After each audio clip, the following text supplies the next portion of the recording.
Welcome to Should I Read It? Should I Read It is a weekly podcast that takes a deep dive into books. I'll provide a summary of the book and tell you how the ideas in the book relate across all the books we've covered so far. Welcome to episode 21 of Should I Read It? Today we're going to look at relationships.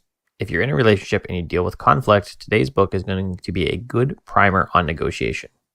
Nothing ever is going to go as smoothly as we like. There will always be conflict at home and at work, and we got to deal with it. Few of us have effective strategies to deal with conflict, though. And that's where Play Nice in Your Sandbox by Ron Price comes into play. Price is going to give readers a short look at what effective conflict resolution and negotiation looks like. Here's a quote from him. Dealing with conflict in a productive way is the greatest challenge we have as a society and as individuals.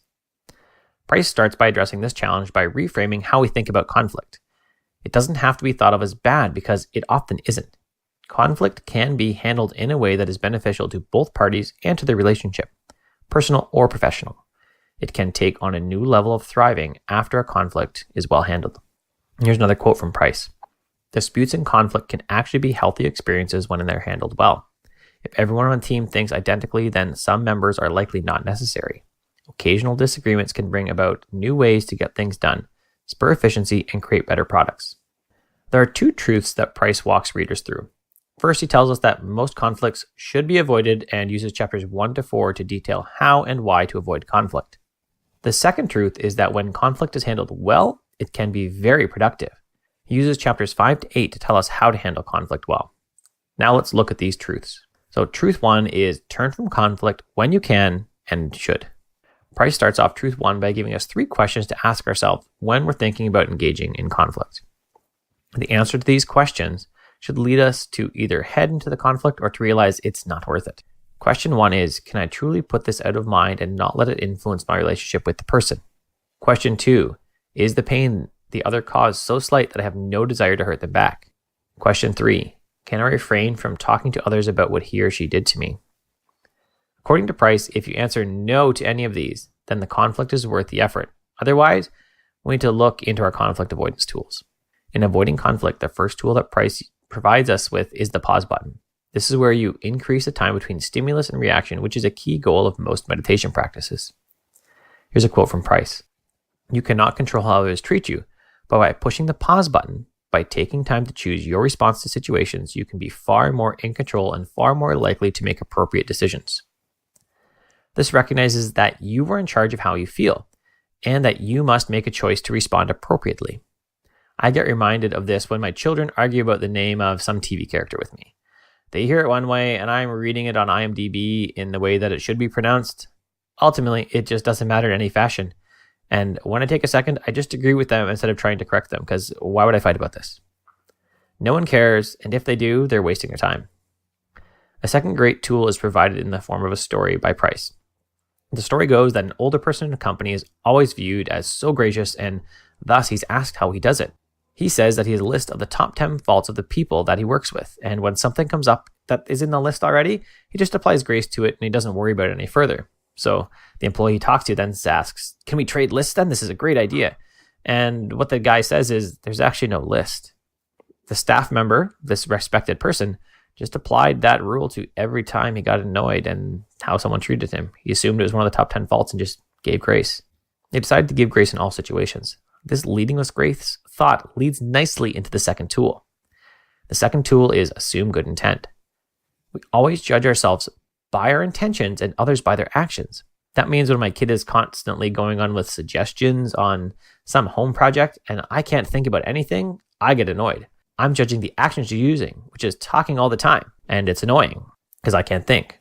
But see, she's doing it to be helpful, and that's how she perceives her actions. When I get annoyed at the nonstop talking, she's mad because I'm stomping on her for helping. Price describes it with these few quotes from the book. First, everyone you are close to will from time to time do or say things you do not appreciate. Then he says, you can choose to give the other the benefit of the doubt that he or she didn't mean to upset you, and if they did, it's likely they were having a bad day and wrongly took out their frustrations on you. Finally, you got to remember, it doesn't matter why someone did anything to you or why you were treated in a certain way. It happened. Get over it. Deal with it. Assume grace, and if at all possible, Move on. Conflict avoidance tool 3 is yield. Because so much of conflict doesn't matter at all. When my wife and I disagree on a movie to watch on a Friday night, does it matter? No, the content of the magic wall box makes no difference in life, really. Usually one of us tells the other to just pick, and we spend time on the couch together anyway. There's a little bit more to yielding than just Friday TV night, though. According to Price, we need to take time to understand where the other person is coming from. We must listen well. Here's a quote from Price. To listen well to another human being, you must choose to make listening a priority. You must choose to make listening a priority. You must prevent your thoughts or distractions from getting in the way. Yeah, he put that sentence in twice on purpose. Now, this matches up very well with 7 Habits of Highly Effective People, where Covey talks about seeking and understanding someone before you work to be understood. Far too often, in fact, probably most of the time, we are waiting for our turn to inject something smart into the conversation instead of trying to deeply understand what is being said to us. Even when we understand the words, do we take the time needed to understand the deep-seated fears and emotions behind what is being said? Here's a quote from Price. Empathy is listening not only with the ears but with the heart. It involves deeply listening, not just to what another is saying with their mouth, but what message is coming from their core. Once you understand the core of someone's issues, it's very easy to come to a quick resolution that you both think suits the situation. Once someone feels understood, they are very likely to dig in with you to understand where you're coming from. The essence of this tool from Ron Price is to be the first person to take time to listen deeply. Yield your position and understand the other person's side in conflict. Now, with that, we're on to section 2 and dealing with conflicts that just can't be avoided. To deal with conflicts that can't be avoided, Price again provides us with some tools to use in conflict resolution. His first tool is negotiate with, not against the other person. Here's a quote from Price. Too often, when engaged in a dispute, we tend to demonize the other and think all sorts of negative things about their character, their personality, their intelligence, and so on. We strive to make them into such a terrible person to justify our being in dispute with them. That may be enjoyable in some perverse way, but it will do nothing to help you resolve the issues which underlie the conflict. I've referenced this article a bunch of times, even in the last few podcasts, but there's a great article called The Other Side is Not Dumb. They have very valid concerns. They want them addressed. In fact, you're in conflict now because those issues haven't been resolved with other available methods. Second, remember, this is not gladiatorial combat. No one's going to die at the end. Good conflict resolution shouldn't leave one party feeling like they got a terrible deal, but they had to take it because it was the best they could get. Both parties should feel like the deal is mutually beneficial as possible. Here's another quote from Price. Choose to separate the person from the problem, focusing on what really has come between you. When you do so, you'll typically discover your adversary is in fact someone who's very much like you in many regards, and certainly not worthy of your hostility and contempt. Conflict resolution shouldn't be rushed either. You'll be better off long-term if a resolution takes a few weeks or months instead of doing it quick and dirty in a few days to get that little bit of pain over with. That's like putting a Band-Aid on cancer. Yeah, it's going to cover up the problem, but it's going to solve nothing. You'll be back dealing with conflict again eventually. Conflict resolution tool 2 is identifying key underlying issues and interests. The second tool is very similar to the third tool in conflict avoidance. You need to understand what the other person wants. And here's a quote from Price. When in a dispute with someone, always ask, why do you want that? Or, if I were to grant your request, what would that do for you? Don't dwell on a specific item asked for. The item itself likely represents the feeling behind it. You must dig deep to find out why it's important. And often you can find an alternative that suits both parties. Now you're going to ask, where are all these other tools? This is where the book starts to feel like a bunch of repeat. Tool 3 is about working with someone in a mutually beneficial result, which is a nuance in understanding them and not treating them as an adversary. It does add one key point, which I'll outline below with this quote. By the time they come to mediation, each person has likely spent dozens, if not hundreds of hours contemplating their side of the issue and what they think should be the eventual outcome. Rarely have they spent much time thinking about what might motivate the other to be willing to move on. This is formally called perspective taking and is a great way to realize that you're probably worked up over something that's not as big a deal as you thought. At the very least, you didn't understand how important it was to the other side, and it's just not that important to you. So yield. The final tool is around exploring options.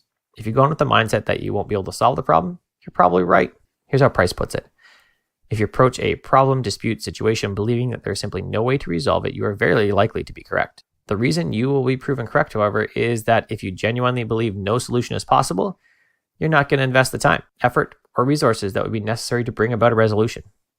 This harkens back to the old quote you hear that says, whether you think you can or you can't, you're right. You'll let your internal thinking turn into a self-fulfilling prophecy. Don't do that. Go in with an open mind, thinking you can resolve the issue. He has one short section at the end, which is called "Oh crap, bring in the experts." It's all about mediation and arbitration so that you have an idea of the overview of what a process usually looks like. This is going to help you choose which process might be right for you in your conflict situation. This episode of Should I Read It is brought to you by the 8-Week Business Bootcamp.